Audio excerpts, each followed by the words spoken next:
భగవద్బంధువులారా, మరి భారతాన్ని మనము ఆస్వాదిస్తూ ఉన్నాము. ఎందుకంటే భారతం అనేటువంటిది పంచమ వేదంగా ఉంది. అంటే మొత్తము వేదాంత రహస్యాలన్నింటినీ కూడా ఇందులో పొందుపరచడం అనేటువంటి జరిగింది. ఎందుకంటే ఇది 1,00,000 శ్లోకాలతో కలియుగంలో ఏ విధమైనటువంటి బాధలకు గురి అవుతున్నారు. ఈరోజు చూడండి, కలియుగంలో డబ్బులు ఉండేవాళ్ళు బాధలకు గురి అవుతున్నారు, డబ్బులు లేని వాళ్ళు బాధలకు గురి అవుతున్నారు.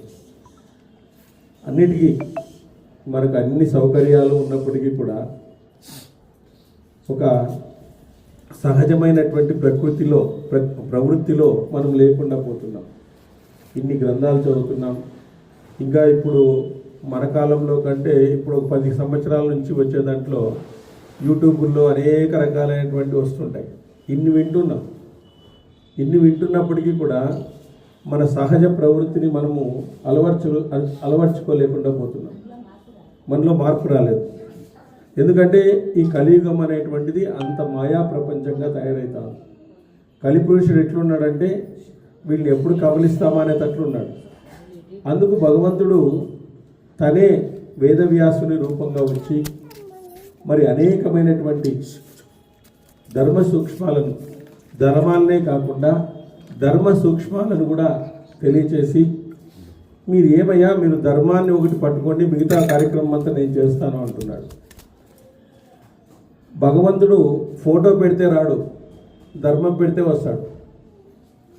నువ్వు ఎంతన్నా ఫోటో పెట్టుకో, ఆయన రాడు. ఫోటోకి తుడుచుకొని వేసుకో, బాగా మంచి పూలారం వేసుకో, కూర్చో. ఆయన ధర్మం పెడితేనే వస్తాడు. ఫోటోకి గీటోకి అలంకరణ చేస్తే రాడు. ఆయన అభిషేకాలు చేసినా ఆయన రాడు. నీకోసం నువ్వు చేసుకోవచ్చు, తప్పేం లేదు. ఎందుకంటే మళ్ళీ పంచామృతం ఎట్లా తాగేది వస్తుంది కాబట్టి నువ్వు చేసుకుంటున్నావు, గ్లాస్ అన్న తాగొచ్చని. కాబట్టి ధర్మాన్ని పెడితేనే భగవంతుడు వస్తాడు, లేకుంటే రాడు. అందుకే మనకు పూర్వ ఆశ్రమంలో మనం చెప్పాలంటే ధర్మము సత్యం వద ధర్మము చెర అనేటువంటిదే మన నినాదం. మన హైందవ సంస్కృతి నినాదం ఏమిటంటే సత్యం వద ధర్మం చెర అంటారు. అంటే సత్యాన్ని తెలుసుకో, ధర్మాన్ని పాటించు. సత్యాన్ని తెలుసుకో, ధర్మాన్ని పాటించు. సత్యం అంటే ఏమి? నువ్వే భగవంతుడై ఉన్నావు. నువ్వు అనుకుంటే నువ్వే భగవంతుడు కావచ్చు. ఈరోజు ఇప్పుడు రాఘవేంద్ర స్వామి మనిషిగా పుట్టినాడు కదా, భగవంతుడు అయినాడు. మరి వాళ్ళు మనిషిగా పుట్టిన వాళ్ళే కదా, మనతో పాటు పుట్టినట్టు రమణ మహర్షి మనతో పాటు పుట్టినవాడిని భగవాన్ రమణ మహర్షి అంటారు. ఆయన మరి సాధన చేయగలిగినారు, వాళ్ళు చిన్నతనంలోనే తెలుసుకోగలిగినారు. కడు పేదరికంలో ఉన్నప్పటికీ కూడా వాళ్ళు ఏంగా చెప్పారు, ఏదాన్ని ధర్మపాడిని ఇది భగవంతుడు ఇచ్చినటువంటి వరం అనుకున్నారు వాళ్ళు. నిన్న జరిగినటువంటి రామానుజన్ అనేటువంటి శ్రీనివాస్ రామానుజన్ అనేటువంటి ఆయన చివరి క్షణంలో ఏం చెప్పినాడంటే అద్భుతమైనటువంటి రహస్యాన్ని చెప్పినాడు. ఆయన స్వామి ఎంత ప్రతిభ ఉంది నీలో అని చెప్పేసి ప్రపంచమంతా ఆయన మెచ్చుకుంటూ ఉంటే అసలుకి ప్రపంచ గణిత శాస్త్రవేత్తలే ఒక్కరు కూడా వాళ్ళకి అర్థం కానటువంటి థీరమ్స్ రాస్తున్నాడు ఆయన, తెలుసా? తర్వాత ఆయన దగ్గర కాగితాలు ఉండేవి కాదంట. ఆ చిత్తు కాగితాలు ఎక్కడ చిక్కితే అక్కడ దొరికితే ఆ కాగితాల్లో రాసేవాడంట థీరమ్స్. ఆయనకి మైండ్లో తన్నుకొని వచ్చేదంట ఆ థీరమ్స్. ఆయన ఇంగ్లాండ్కి ఒక 150 థీరమ్స్ పంపిస్తే తర్వాత నేను ఒక 1 వీక్లో వస్తానంటే మళ్ళీ ఒక 150 థీరమ్స్ రెడీ అయినాయంట. వాళ్ళు ఆశ్చర్యపోయినారు, ఏమయ్యా ఇది అని చెప్పేసి. ఆయన ఏమంటాడంటే, నేను నరసింహస్వామి నామగిరి నమ్మకళ్ళాల్ అనేటువంటి నరసింహస్వామిని నమ్మినాను. ఆ దేవుడే నాకు ఇట్లా పంపిస్తున్నాడు, మా మైండ్లో నుంచి పంపిస్తున్నాడు అని చెప్పినాడు. నా నుంచి కాదు, అది భగవంతుని యొక్క దీని నుంచే నాకు వస్తుంది అప్ప, నా నుంచి కాదని చెప్పి ఒప్పుకున్నాడు. చూడండి, అంత మేధావి. ఎంత FRS మొట్టమొదట ఇండియాలో FRS సాధించినటువంటి వ్యక్తి ఆయన. ఫెలో రీసెర్చ్ ఇదనమాట, స్కాలర్షిప్ సాధించిన వ్యక్తి ఆయన. ఎవరికి రాలేదు, భారతీయులకి ఎవరికి కూడా. అట్లాంటిది ఆయన ఉండేటువంటి ప్రతిభను ఏం చెప్పినాడంటే, నాకు ఒక దేవత తనుకొని వచ్చి చెప్పిస్తూ ఉంది మనసులో, అట్లా చెప్పించడం వల్ల నేను ఇవన్నీ చెప్పగలుగుతున్నాను. నా ప్రతిభ అంటూ ఏమీ లేదు అని చెప్పాను. నా ప్రతిభ ఏమీ లేదు దీంట్లో. అట్లాంటి సహజ ప్రవృత్తి మనకు ఉండాలి. మనం కొద్దిగా చేస్తే ఆ క్లైమేట్ సముద్రయానం చేయనని కూర్చున్నాడు. నేను శాకాహారిని, నేను సముద్రయానం చేయను అంటే వాళ్ళు అందరూ బంగిపోయి అక్కడంతా కూడా ప్రొఫెసర్స్ అంతా రానే రావాలా అంటే అప్పుడు పోయినాడు. నాకు సరిపోదు ఆ క్లైమేట్ అని చెప్పేసి. ఈరోజు క్లైమేట్ సరిపోకపోనే పోతున్నారు ఫారిన్ కుక్కలు తెచ్చి పెట్టుకుంటున్నాం. కుక్కలు తెచ్చి మన ఇంట్లో పెట్టుకుంటున్నాం. మన ఇంట్లో పిల్లల్ని ఫారిన్కి వదిలేసినాం. లాస్ట్ మన ఇంట్లో పిల్లల్ని ఫారిన్కి వదిలేసి ఫారిన్ కుక్కల్ని ఇంట్లో చదువుకుంటాను. ఆ కుక్కలు ఏం అదృష్టం చేసినాయో మనతో సేవ చేయించుకుంటాను. కుక్కలు బాగున్నాయి అన్నమాట. అట్లా తయారైంది. ఫారిన్ పంపించింది నువ్వే కదా, మళ్ళీ వాళ్ళ కోసం ఏడ్చేది. పంపించిండేదే నువ్వు ప్లాన్ చేసి మళ్ళీ వాళ్ళ కోసం ఏడ్చేది. అయ్యో నా కొడుకు ఫోన్ చేయడం అని. ఎందుకు ఫోన్ చేస్తాడు? నువ్వే కదా చేసింది అవన్నీ. కాబట్టి మనం చేసిన తప్పులకు మనమే అనుభవిస్తున్నాం ఈరోజు శిక్ష. వేరే శిక్షలు అంటూ ఏం లేవు. కాబట్టి ఆ విధమైనటువంటి సహజ ప్రవృత్తి మనలో ఉండాల. మనలో ఏమీ లేదు, భగవంతుడు ఇచ్చేదే మనది. మనం ఏం చేస్తామో దాని రిజల్ట్ భగవంతుడు ఇస్తాడు. మనము దీన్ని తగ్గించుకునేంత వరకు మనకు మనుగడ అనేటువంటిది లేదు. ఇలాగే జన్మలు కొనసాగుతూనే ఉంటాయి. ఈ అహంకార మమకారాలు పెరుగుతూ ఉంటే దానివల్ల మనం పాపాలు చేస్తుంటాం. పాపాల వల్ల మళ్ళీ పుట్టడము చావడం అనేటువంటిది ఈ జనన మరణ చక్రంలో మనం ఉండాల్సిందే. ఇంక వేరే ఛాన్సే లేదనమాట. అట్లాంటి దాన్నే మనకు భారతంలో చూపిస్తుంది. ధర్మ సంఘర్షణ జరిగినప్పుడు మనం ధర్మాన్ని ఎలా పట్టుకోవాలి. ఇవేం కథలు కాదు, ఇవి మనిషిని మార్చేసేటువంటి కథలు. ఇవి తమాష కాదు. ఎందుకంటే ఇది రాసిన వాడు ఎవరు? గణపతి. వ్యాసుడికి ఎవరయ్యా లేఖకుడు కావాలా అని చెప్పేసి బ్రహ్మదేవుడిని అడిగినాడంట. నాకు ఎవరన్నా ఒక లేఖకుడు కావాలా అని చెప్తే, ఎవరున్నారా, ఇంక వేరే ఎవరు లేరు, అంత జ్ఞాన సంపన్నుడు విద్యా గణపతి ఉండేది, ఇంకెవరు లేరు అని చెప్పేసినారంట. అప్పుడు గణపతిని తీసుకుని వచ్చినాడు. ఆయన ఒక కండిషన్ పెట్టినాడు. నువ్వు స్పీడ్గా చెప్తా ఉండాలా, నేను స్పీడ్గా రాస్తా ఉంటానని చెప్పేసి. ఎక్కడ నిలబెడతావో నేను వెళ్ళిపోతానని చెప్పినాడు. ఆయన ఒక కండిషన్ పెట్టినాడు. నువ్వు నిలబెడితే నేను వెళ్ళిపోతా, నాకు ప్రతిదీ అర్థం కావాలని నువ్వు చెప్పేదని చెప్పినాడంట. అక్కడ కూడా ప్రతిదీ అర్థం కావాలని నువ్వు చెప్పేదని చెప్పినాడంట. కాబట్టి వ్యాసుడు ఏం చేసినాడంటే ఈయన ఎట్లన్నా స్టాప్ చేయించాలని చెప్పేసి ఒక చిక్కు పద్యం వేసేదంట. ఆ చిక్కు పద్యం అర్థం కాక సర్లే రేపు రాద్దాంలే అని వెళ్ళిపోయాడు గణపతి. ఆ చిక్కు పద్యం అర్థం కాక నాకు ఇది అర్థం కాలేదు, రేపు రాద్దాంలే దీన్ని అని వెళ్ళిపోయాడంట. ఆ వ్యాసుడు కూడా భగవత్ స్వరూపమే కదా, ఇంకా చిక్కు పద్యం వేసేవాడంట ఒకటి. ఆయనకు బేజారైనప్పుడు, వ్యాసుడికి బేజారైతే ఓ చిక్కు పద్యం ఒకటి అల్లేవాడంట. ఆ చిక్కు పద్యం అర్థం కాక సర్లే తొండంతో అట్లా గీక్కొని సరే వెళ్ళిపోయేస్తాం, అట్లా రేపు రాద్దాం లేనేవాడంట. సో కాబట్టి ఇట్లాంటి చిత్రమైనటువంటి కథలు ఇందులో మనకు వ్యక్తిత్వాన్ని, మన యొక్క వ్యక్తిత్వ వికాసాన్ని, వ్యక్తి వికాసాన్ని, ఇవన్నిటిని కూడా మనకు తెలియజేసేటువంటి గ్రంథాలు ఇవి. దీంట్లో మనము ఫస్ట్ పోయినప్పుడు ఏదో అనుకుంటాం, కానీ లోపల దూరినప్పుడు తెలుస్తుంది దీని యొక్క మాధుర్యము, దీంట్లో ఎంత మాధుర్యం ఉంది అనేటువంటిది. ఫస్ట్లో ఏది ఉండదు, దాని తర్వాత తెలిసేది. కాబట్టి అంత మాధుర్యం ఉంటుంది, అంత సంఘర్షణ ఉంటుంది, అంత బలం ఉంటుంది.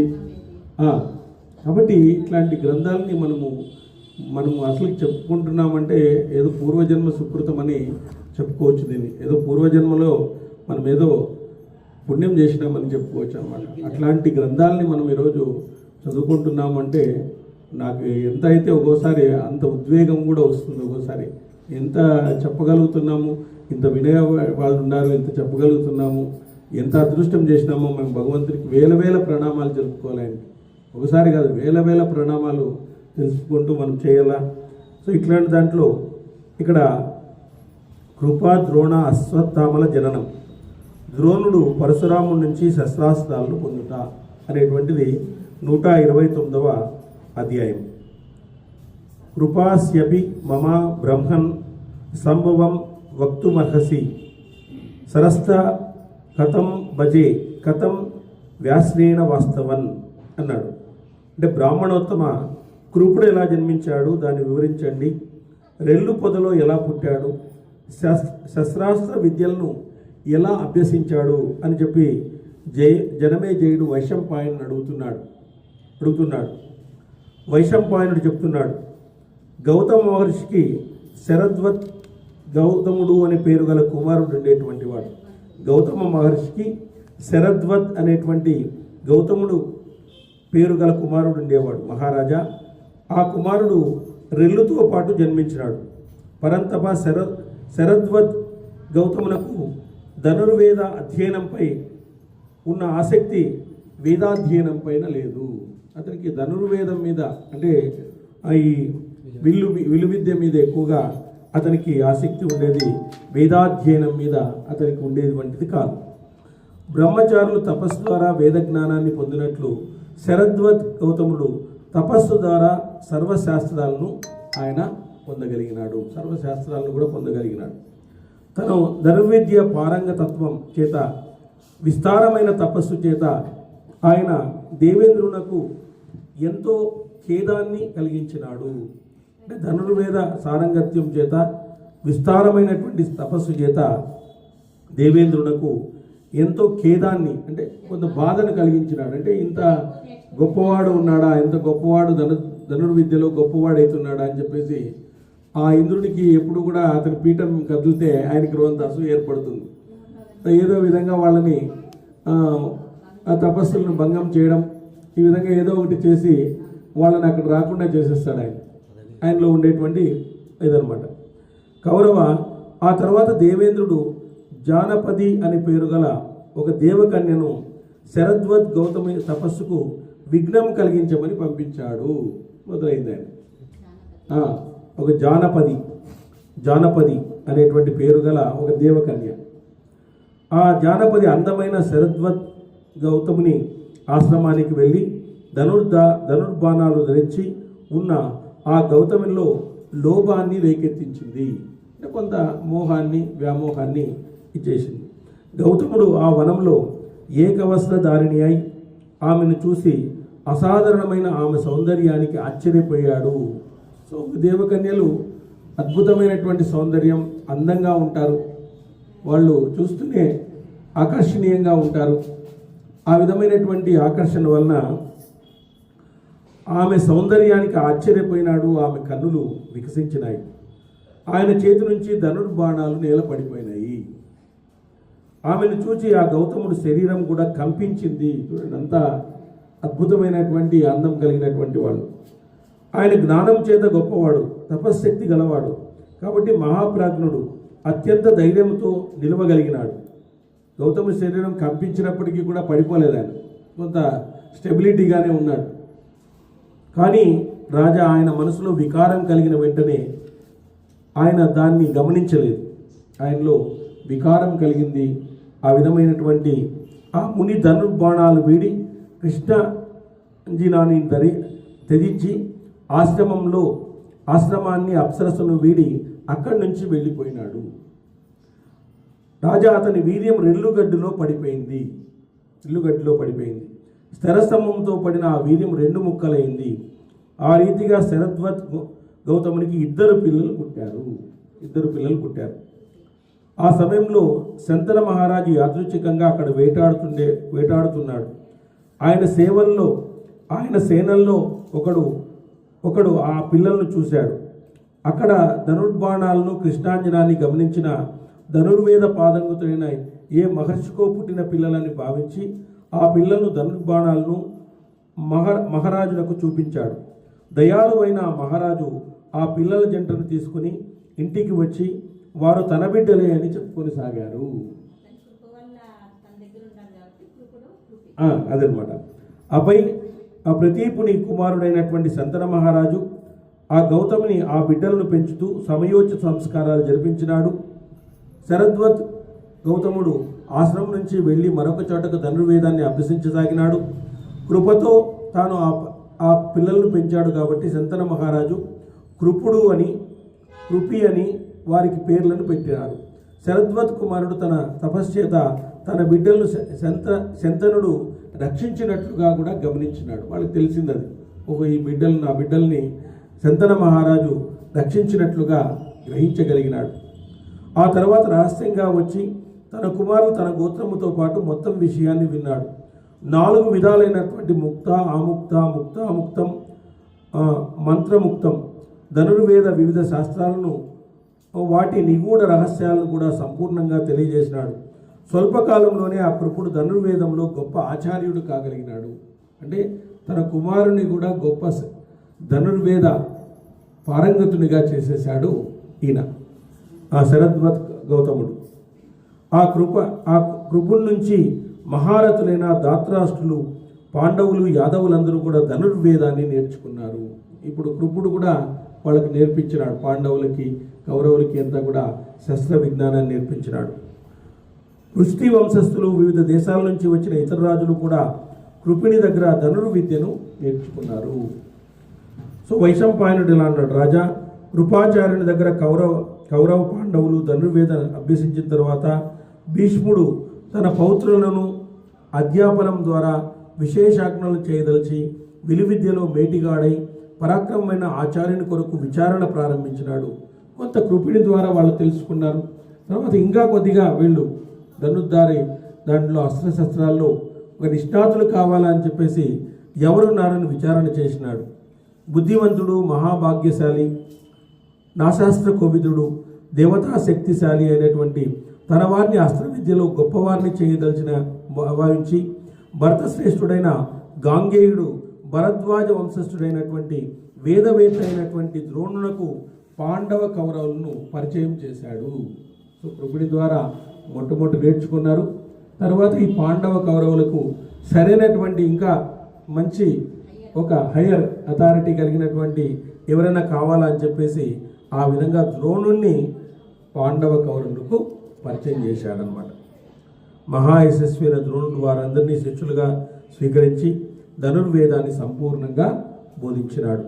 రాజా, మహా తేజస్సు గల కౌరవ పాండవులు అచిరకాలంలోనే సమస్త శాస్త్రాలతో నేర్పు గడించినారు. చూడండి, అంటే ఆ కుంతి మహాసాధ్వి, ఆమె చేసినటువంటి ఆ దుర్వాసునికి చేసినటువంటి సేవ వలన ఒక మంత్రం అనేటువంటిది లభించింది.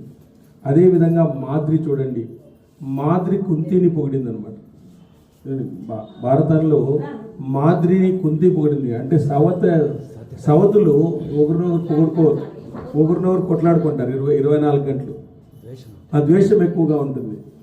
చూడండి, అట్లా సవతులు కొట్టుకోకపోతే పాండవులు లాంటి పిల్లలు పుడతారంట. మీకు కూడా సవతులు ఇంట్లో కొట్లాడుకోకుండా ఉండి అన్యోన్యంగా ఆప్యాయతగా ఉంటే పాండవులు లాంటి పిల్లలు పుడతారంట. కౌరవుల్లాగా పుట్టరు. అలా సౌతులు ఇంట్లో కొట్లాడుకుంటా అంటారు 24 గంటలు. నీవు తెచ్చే సరుకులు, ఆయన తెచ్చే సరుకులు, ఇట్లాంటివి అన్నీ. ప్రతి దాంట్లోనూ పండుగ వస్తే కొట్లాట్లు, మాకు బట్టలు తేలేదని అమ్మ, నాకు బట్టలు తేలేదు, బాగలేవని అమ్మ, ఇట్లా ఊరుకోరు కొట్లాడుకుంటా అంటారు. ఇవే ఇంట్లో కలతలు అయ్యేది. చిన్న చిన్నవే పెద్ద పెద్దవి అయిపోయి కుటుంబాలు విడిపోయి లాస్ట్కి ఎవరికి లేకుండా తల్లిదండ్రులు లాస్ట్లో వదిలేసి వృద్ధాశ్రమాలకు వదిలేసి వాళ్ళ శాపం ఊరికే పోతుంది. తల్లిదండ్రులు వృద్ధాశ్రమాలకు వదిలేసేది. వాళ్ళ శరీరం ఉండేంత వరకు తల్లిదండ్రులు మనం కాపాడాలి. నువ్వు యా ఊర్లో అన్నా ఉండు, కావాలంటే ఎక్కడన్నా ఉండు, వాళ్ళని కాపాడాలి. ఈరోజు వాళ్ళని కాపాడేటువంటి వాళ్ళు లేరు. వృద్ధాశ్రమాలు ఎక్కువైతున్నాయి ఇండియాలో. ఎంత ఇది ఉంది చూడండి, ఎంత శోచనీయం. మాతృదేవో భవ, పితృదేవో భవ, ఆచార్య దేవో భవ, అతిథి దేవో భవ, ఉపనిషత్తు వాక్యాలు అవి. మరి ఉపనిషత్తు వాక్యాలు ఈరోజు ఏమైతున్నాయి? ఎగతాళి అవుతున్నాయి అందరికీ కూడా. మరి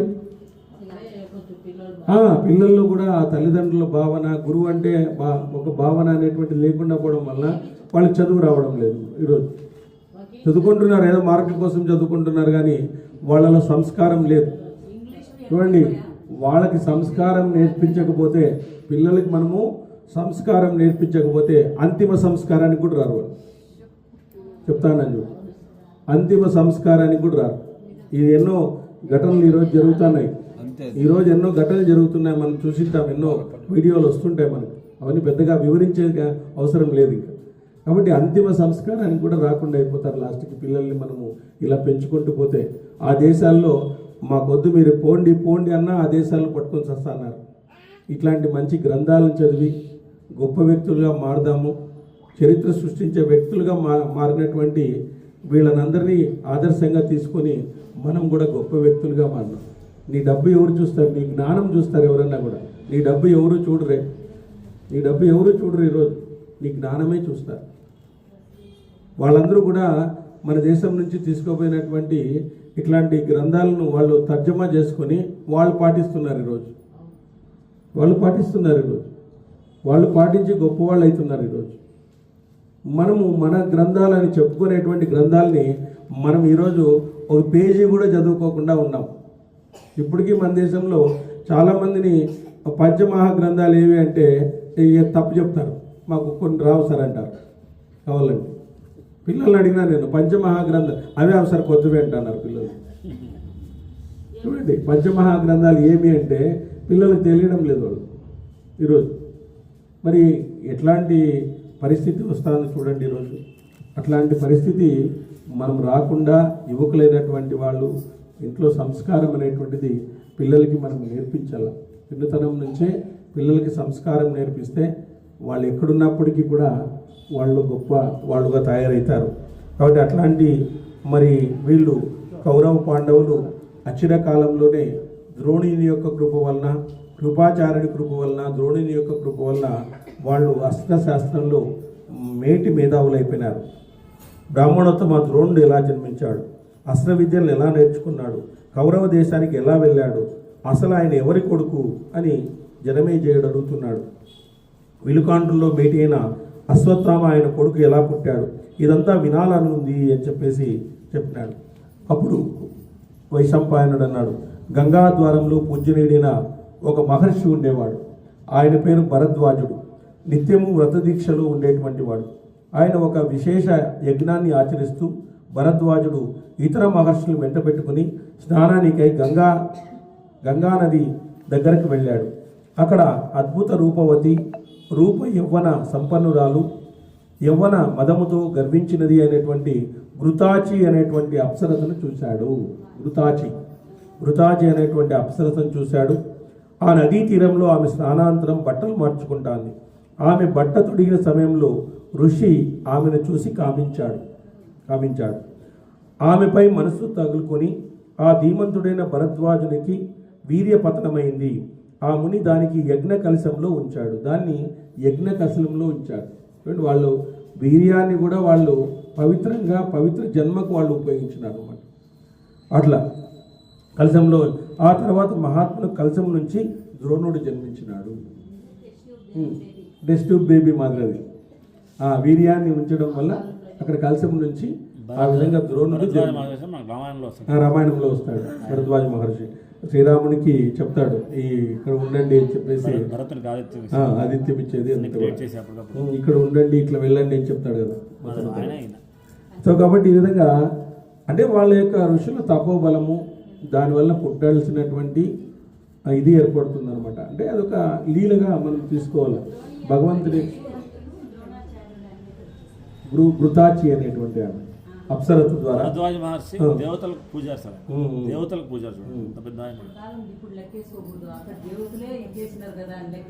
అవును. అంటే వాళ్ళు ఆ కాలంలో ఉండేటువంటి పరిస్థితులు ఆ విధమైనటువంటి అనేక మంది పుట్టాల్సినటువంటి అవసరము, తర్వాత దాన్ని నడిపించాల్సినటువంటి అవసరం ఉంటుంది కాబట్టి అదంతా జరుగుతుంది అనమాట. సో కాబట్టి ఆ తర్వాత మహర్షి కలశం నుంచి ద్రోణుడు జన్మించాడు. ఆ ద్రోణుడు వేదాంగాలను పూర్తిగా అభ్యసించినాడు. ప్రతాపవంతుడైన భరద్వాజ మహర్షి అస్త్ర విద్యాలో మేటి ఆయన మహనీయుడైన అగ్నివేశునకు ఆగ్నేయ ఆస్త్రాన్ని ఉపదేశించినాడు. భరతవంశ శ్రేష్ఠ వేషముని అగ్ని కుమారుడు. అగ్నివేశుడు తన గురుపుత్రుడైనటువంటి ద్రోణునకు గొప్పదైనటువంటి ఆగ్నేయ ఆస్త్రాన్ని బోధించినాడు. చూడండి, ఆ మహనీయుడైనటువంటి అగ్నివేశునకు ఆగ్నేయ ఆస్త్రాన్ని ఉపదేశించినాడు. అగ్నేయ మహర్షి అగ్ని కుమారుడు. ఆ అగ్నివేశుడు గురుపుత్రుడైన ద్రోణునకు అంటే భరద్వాజుని కొడుకైనటువంటి ద్రోణునకు గొప్పదైనటువంటి ఆగ్నేయ ఆస్త్రాన్ని ఇచ్చినాడు. వృషతుడు అనే రాజు భరద్వాజునికి మిత్రుడు. ఆయనకు కొడుకు పుట్టాడు. వాడి పేరు ద్రుపదుడు. అంటే వృషతుడు అనేటువంటి రాజు భరద్వాజునికి పుత్రుడు అనమాట. ఆయనకు ఒక కొడుకు పుట్టాడు, వాడి పేరు ద్రుపదుడు. వీళ్ళిద్దరికే కదా ఇదైంది, ద్రోణుడు ద్రుపదుడికే కదా. ద్రౌపది వాళ్ళ ఫాదర్, ద్రౌపది వాళ్ళ నెక్స్ట్ ద్రుపదుడు వచ్చేసి పృషతుడు అనేటువంటి వాడు. పృషతుడు అనేటువంటి ఒక రాజు. క్షత్రియ శ్రేష్ఠుడైనటువంటి ద్రుపదుడు అనుదినము ఆశ్రమానికి వెళ్ళి ద్రోణుడితో పాటు ఆడుకునేవాడు, అధ్యయనం చేసేవాడు. రాజా, ఆ వృషభుడిని మరణించిన తర్వాత మహాభావమైన ద్రుపదుడు ఉత్తర పాంచాల దేశానికి రాజైనాడు.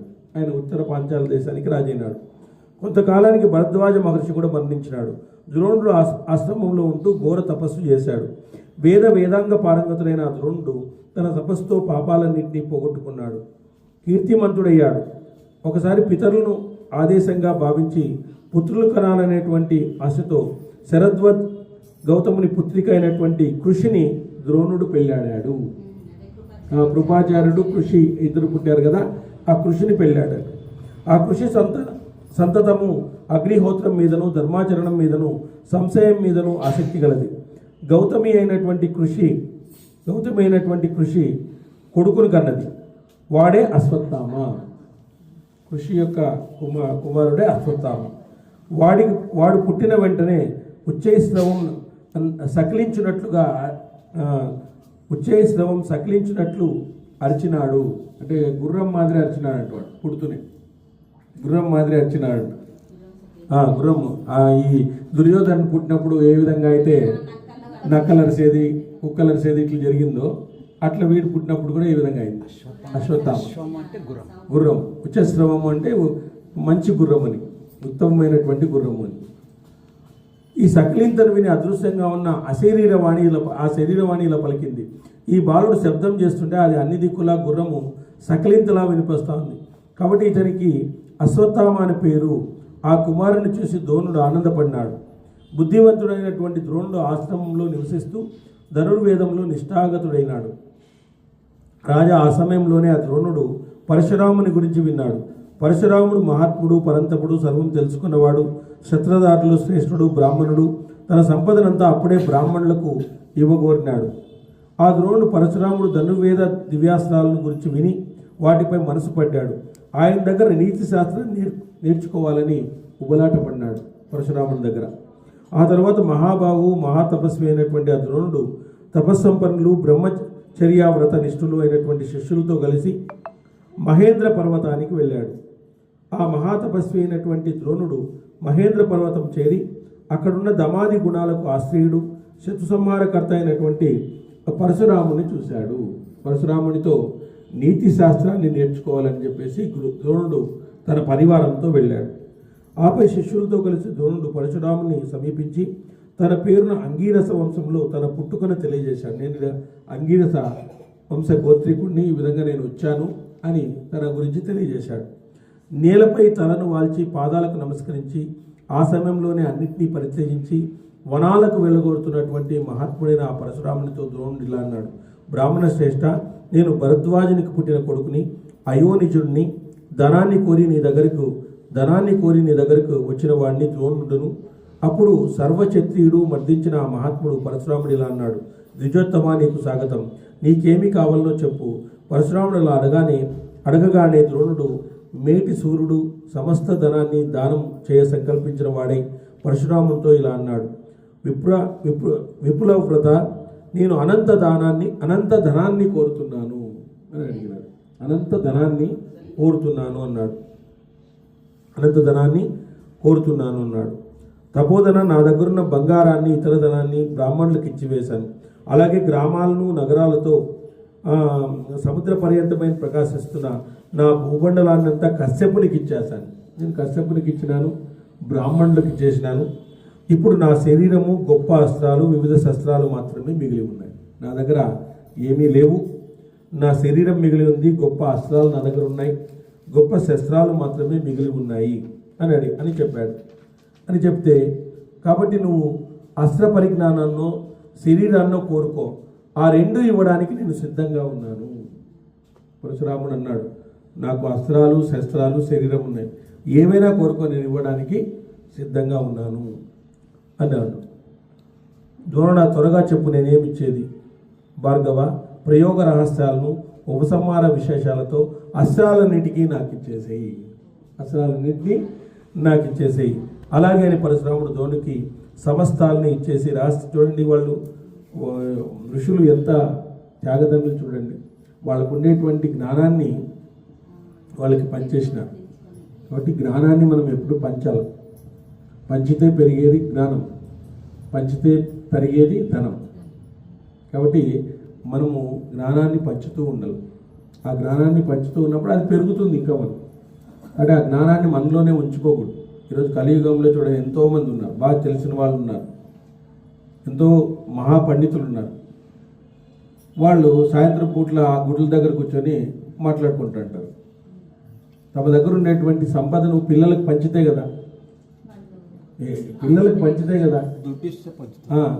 మహాభారతంలో ముఖ్యమైన ముగ్గురు, భీష్ముడు, కర్ణుడు, ద్రోణాచార్యుడు. ఆయనతో విద్యలు నేర్చుకున్నారు. మరి దశావతారాల్లో పరశురాముడు. మరి మరి మనము విద్య వచ్చేటువంటి వాళ్ళు విద్యను పంచితే కదా ఫర్దర్ మనకు జనరేషన్స్కి వచ్చేది, ఇంప్రూవ్మెంట్ అయ్యేది. ఏ రోజైనా పిల్లలకి ఒక కథ చెప్తున్నామా, మనము ఏదో పాఠం చెప్పేస్తామా, అయిపోయింది, బెల్ ఎప్పుడు కొడతానని చూస్తుంటాము. ఒకసారి ఏమో పని ఉన్నావు అట్లా, నీకేం పెద్ద పని ఉండదు, ఏముండదు, అల్టాలు కొట్టేది తప్ప ఏముండదు అక్కడ. కాబట్టి ఒక నలుగురికి ఏదైనా పరిచయం చేస్తాము అనేటువంటి ఒక భావన, ఒక మంచి భావన టీచర్స్లోనే లేదు, ఈరోజు ఉపాధ్యాయుల్లో లేదు. ఉపాధ్యాయులు ఎట్లా తయారైనారంటే వ్యాపారం తయారైపోయినారు. గవర్నమెంట్ ₹1,00,000 జీతం ఇచ్చినా నాకు ఎందుకు ఇచ్చినారు? అసలు ఒకసారి సర్వేపల్లి రాధాకృష్ణన్ అడిగినా అంట, పిల్లలకి ఎందుకు సెలవులు ఇస్తారు అని. ఆయన అడిగితే ఆయన సమాధానం ఏం చెప్పినా, ఆ సెలవుల్లో ఇలాంటివన్నీ చదువుకొని పిల్లలకి చెప్పాలంట. ఇలాంటివన్నీ చదువుకొని పిల్లలకి చెప్పమని సెలవులు ఇచ్చేదంట. పిల్లలకి నువ్వు చదువుకొని నీట్గా దాన్ని పిల్లలకు అర్థమయ్యే రీతిలో దాన్ని ఇది చేసుకొని ఈరోజు. ఇప్పుడు నేను ఇంతకుముందు మా కాలేజీలో పండుగ వస్తే చెప్పేవాడిని. ఇప్పుడు పండుగ వచ్చిందని నన్ను అడుగుతారు, సార్ పండుగ గురించి చెప్పండి సార్, మీరు బాగా చెప్తారు. అది ఒక ఉత్సాహం పిల్లల్లో. ఆ పండుగ అంటే ఏమి, ఏదన్నా వినాయక చవితి వచ్చిందంటే మాకు ఇప్పుడు క్లాస్ వస్తుంది సార్, ఆ పండుగ గురించి చెప్పండి, ఏమి వినాయక చవితి అంటే ఏం కథ, ఎట్లా చేస్తాం, ఎందుకు చేస్తాం, ఇవన్నీ చెప్పడం వల్ల వాళ్ళు కూడా మంచి డెవలప్మెంట్ ఉంది, విలువ పెరుగుతుంది అన్నమాట.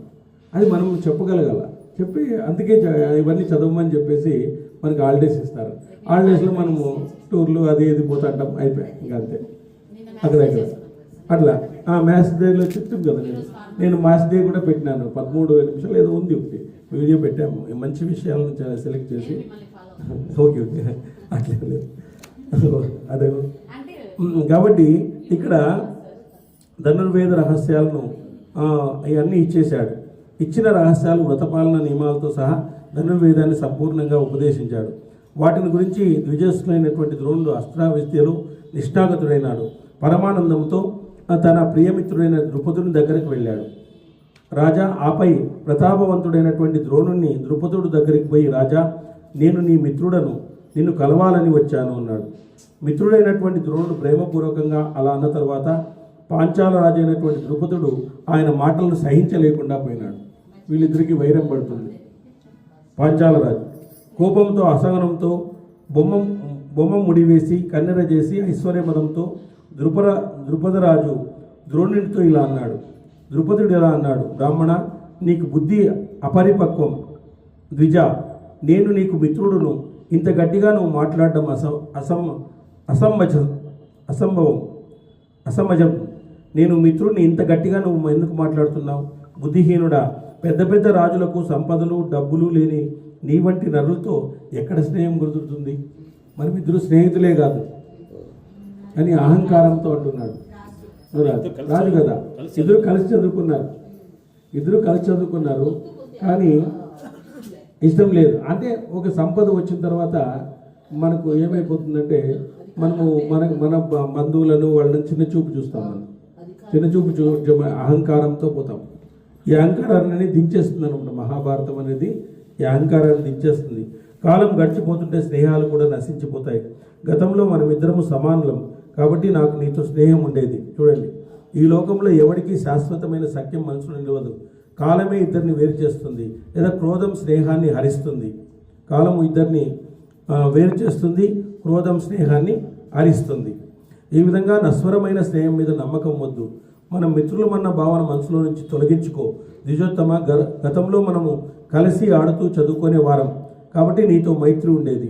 ధనవంతునికి, దరిద్రునికి, పండితునికి, పామరునికి, పరాక్రమశాలికి, పిరికివాడికి మిత్రులు ఉండగలరా? గతంలో మైత్రి గురించి ఇప్పుడెందుకు మాట్లాడుతున్నావు? సమాన ధనం గల వారితో ఒకరితో ఒకరికి, సమాన పాండిత్యం గల వారితో ఒకరితో ఒకరికి వియమైన స్నేహమైన కుదురుతుంది. అంతేగాని ధనిక దరిద్రుల మధ్య మైత్రి కుదరదు. దరిద్రునికి మైత్రి కుదరదు అని చెప్పినాడు. చూడండి, అట్లా మన కుచేలునికి శ్రీకృష్ణునికి ఎట్లా మైత్రి కుదిరింది మరి? డిఫరెంట్ స్నేహం, అదే అదొక స్నేహం అనమాట. అట్లా అది సమాజంలో ఇట్లాంటి స్నేహాలు ఉంటాయి. సఫల స్నేహము, విఫల స్నేహం అని ఉంటాయి కదా, అట్లా అనమాట. శ్రోత్రియునికి, అశ్రోత్రియునికి, రతికి, రథం లేని వాడికి, రాజుకు, రాజు కాని వాడికి మిత్రులు కారారు. గతంలో మైత్రిని గురించి ఇప్పుడు ఎందుకు? ద్రుపదుడు అనగానే ప్రతాపవంతుడైన ద్రోణుడు కోపం నిండి కొద్దిసేపు ఆలోచనలో పడ్డాడు. బుద్ధిమంతుడు కాబట్టి పాంచాలునిపై, ద్రుపదునిపై ప్రతీకారం చేయడానికి మనసులో నిర్ణయించుకొని కౌరవ రాజధాని అయిన హస్తినాపురానికి వచ్చాడు. ఈయన ఎప్పుడు కూడా అనేవాడంట దుర్యోధన దగ్గర, వాళ్ళ దగ్గర, ద్రుపదుడిని మీరు పట్టుకురావాలా అని చెప్పేసి, అసలు ఆ విధంగా రావాలని చెప్పేసి ఎప్పుడు అనేటువంటి వాడంతా, పాండవులతో అంతా కూడా అనేటువంటి వాడు. ఇంకోటి, ఇద్దరు వాళ్ళ ధర్మాత్ములే. వాళ్ళ కోపం కనుక చాలా కథ దాగా ఉంది సార్. వాళ్ళ కోపం చేసుకోవడం వల్ల అర్జునుడు ధనుర్ధారి అవుతారు. అక్కడ వాళ్ళ కోపం చేసుకోవడం వల్ల ద్రౌపది దుష్టజనులు పుడతారు. ఆ మహాభారతంలో ముఖ్యమైన కథ అంతా వీళ్ళ కోపంలో దాగుంది కాబట్టి భగవంతుడు అమ్మవారు అక్కడ ప్రేరేపిస్తారు. ద్విజసత్తముడైనటువంటి ఆ ద్రోణుడు, మంచి పాయింట్ అదే కదా, ద్విజసత్తముడైనటువంటి ఆ ద్రోణుడు హస్తినాపురానికి వెళ్ళి కృపాచార్యుని ఇంట్లో అజ్ఞాతంగా నివసించసాగినాడు. ద్విజసత్తముడైన ద్రోణుడు హస్తినాపురానికి వచ్చి కృపాచార్యుని ఇంట్లో అజ్ఞాతంగా నివసించసాగినాడు. ఆ తర్వాత అక్కడ అశ్వత్థామ కృపుని తర్వాత తాను రాజకుమారులను హస్తవిద్య నేర్పించసాగాడు. ప్రజలు అతన్ని గుర్తించలేదు. ఈ విధంగా అక్కడ నిగూఢ కాలంగా కొంతకాలం గడిపినాడు. ఆ తర్వాత ఒకసారి కౌరవ పాండవులు హస్తినాపురం నుంచి దూరంగా వెళ్ళి ఎంతో ఉత్సాహంగా గుడిబిళ్ళ ఆట ఆడుకునేవారు. వారు ఆట ఆడుకునే సమయంలో బిళ్ళ నూతిలో పడిపోయింది. అప్పుడు వారందరూ దాన్ని పైకి తీయాలని తపనతో ఎంతో ప్రయత్నించినారు. కానీ ఆ బిళ్ళ పైకి తెచ్చుకోవాలనే ఉపాయం వాళ్ళకి తెలియలేదు. దాంతో ఒకరినొకరు చూసుకుంటూ సిగ్గుతో ముఖాలు దించుకున్నారు. ఆ బిళ్ళను పొందే దారి లేక ఎంతో ఉత్కంఠకు గురి అయినారు. ఒక బిళ్ళ ఆడుకుంటున్నారు, అది నూతిలో పడింది, ఇది ఎవరు తీస్తారు అని చెప్పేసి వాళ్ళు. అప్పుడు వారు తమ దగ్గరున్న ఒక బ్రాహ్మణ్ణి చూశారు. అతడు నల్లగా ఉన్నాడు. అతని అగ్నిహోత్రాన్ని ముగించి అక్కడ నిలిచి ఉన్నాడు. తెల్లని వెంట్రుకలతో కృషించిన శరీరంతో ఆ పన్నుని వలె కనిపిస్తూ ఉన్నాడు. ఉత్సాహాన్ని కోల్పోయి ఏం చేయాలో తెలియని ఆ స్థితిలో ఆ కుమారులు మహాత్ముడైన ఆ బ్రాహ్మణ్ణి చూచి దగ్గరికి చేరారు. ఆ తర్వాత పరాక్రమమైన ద్రోణుడు వారిని చూసి వారికి ఇష్టమైనది ఏదో జరగలేదని, ఆ పని మీదనే తన దగ్గరకు వచ్చారని గ్రహించి చిరునవ్వుతో నవ్వి నేర్పుగా ఇలా అన్నాడు, అరే, ఏమిటి మీ బలం, ఏమిటి మీ ఛాత్రం, ఎందుకు మీ విద్యాభ్యాసం? భరత వంశంలో పుట్టారు కానీ బావిలో పడిన బిళ్ళను తెచ్చుకోలేకుండా పోతున్నారు కదయ్యా అన్నాడు. చూడండి, నేను ఈ బిళ్ళను నా ఉంగరాన్ని రెండింటినీ ప్రాణాలతో పైకి తీయగలను. నాకు ఉద్యోగం ఇప్పించగలరా అని అడిగినాడు. ఈ బిళ్ళను, ఈ ఉంగరాన్ని కూడా వేసేస్తాను, ఆ రెండింటినీ పైకి తీస్తానన్నాడు. ఆ విధంగా కుమారులు పలికి అనిందముడైనటువంటి ద్రోణుడు తన వేలికి ఉన్న ఉంగరాన్ని నీరు లేని బావిలో పడేశాడు. అప్పుడు కుంతి కుమారుడైన యుధిష్ఠిరుడు ద్రోణునితో ఇలా అన్నాడు, బ్రాహ్మణ, కృపుని అనుమతితో ఇక్కడ శాశ్వతమైన ఉద్యోగాన్ని పొందవచ్చు. యుధిష్ఠిరుడు అలా అనగానే ద్రోణుడు నవ్వి ఆ కుమారునితో ఇలా అన్నాడు. ద్రోణుడు ఇలా అన్నాడు, ఇదిగో ఇవి పిడికెడు బాణాలు, నేను అస్త్రమంత్రాలతో మంత్రించినవి. వీటి బలాన్ని చూడండి, మరెక్కర ఇటువంటి బలం ఉండదు. ఒక బలముతో బిళ్ళను గుచ్చుతాను, మరొక బలముతో మొదటి బాణాన్ని గుచ్చుతాను, ఆ బాణాన్ని మరొక బాణంతో గుచ్చుతాను. ఆ వరుసలో బిళ్ళను నేను అందుకోగలను. ఒక బాణంతో ఇట్లా కొడతాను, ఆ బిళ్ళ మళ్ళీ దానికి కొడతాను, అట్లా ఒకటి తీసుకొని నేను తీసుకోగలను, నేను అందుకోగలను అని ఆ విధంగా తన యొక్క సామర్థ్యాన్ని చూపించి వాళ్లకు గురువుగా ఉండడానికి ఆయన ఇష్టపడతాడు. బిళ్ళ కింద పడిపోయింటే ఆ బాణం నుంచి తీయడం అనేటువంటి జరిగింది. యథక్షర పదకృష్టం మాత్రాహీన బాలభారతం అనే ఒక సినిమా. నారాయణ నమోస్తుతే గోవింద. బాలభారతం అనే దాంట్లో